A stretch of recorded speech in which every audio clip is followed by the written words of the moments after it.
Activists with the Boston chapter of Extinction Rebellion follow a marching band, carrying signs and sounding the alarm about the climate crisis. On April 17, 2019, the Boston Globe gets an earful from the Extinction Rebellion's first act of mass civil disobedience here in Boston. You cannot do this in this building. You have to leave.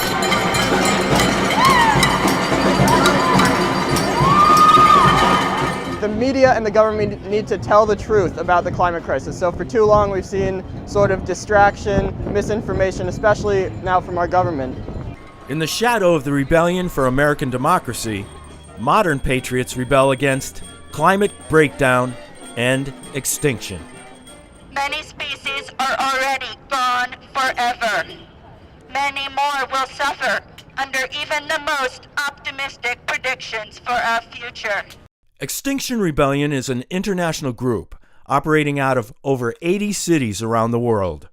Starting in London in October of 2018, they are using nonviolent direct action to avert the climate breakdown, halt species loss, and to minimize human impacts and ecological collapse. Climate change is a far greater injustice than anything we've ever faced, and we really have to risk anything in order to get some real action.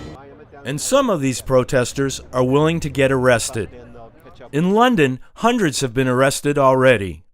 But what about the consequences and the loss of freedom? I'm afraid of the consequences if we continue on the path that we're on. Those are the consequences that I'm afraid of. This group holding the banner moves to block State Street, but they're moved back by the Boston police. Then the activists move back, causing the police to reroute traffic.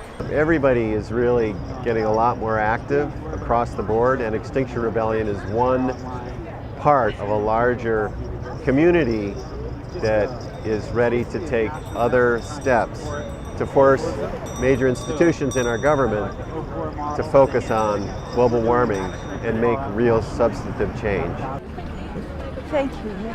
At 82 years of age, Polly Allen is not new to activism. This movement has her re-energized. I have 3 grandchildren. I have 2 sons. And I have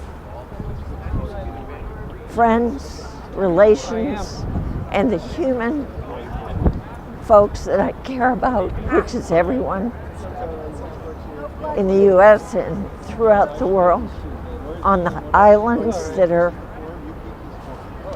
being swallowed up by the oceans. I love the oceans. I want them to be preserved, respected, loved.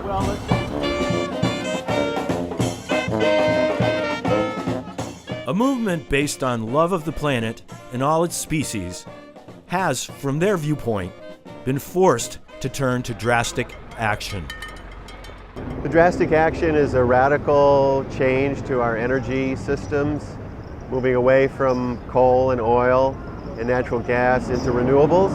And we need our major institutions to start addressing this fact more aggressively, and we especially need news media and communications institutions to really tell people what's going on and warn them about runaway warming, the global warming tipping point we might be triggering, and how quickly things could really change. Be really careful of the people coming up behind you that run you over.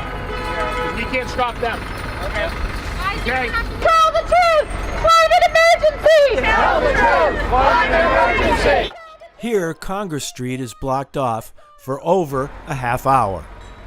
And then as suddenly as this message is delivered, the action disperses, with no arrests. The Boston Globe did a short article on the Extinction Rebellion protest. As far as the 4 major TV news stations, they told me they didn't do any coverage. And most of us have experienced what we call global climate change. And we need all the information, all the facts, so that we can make an informed decision when we go to the polls to vote in our next generation of informed leaders. I'm Dan Brielmann for the independent e-awakening.com.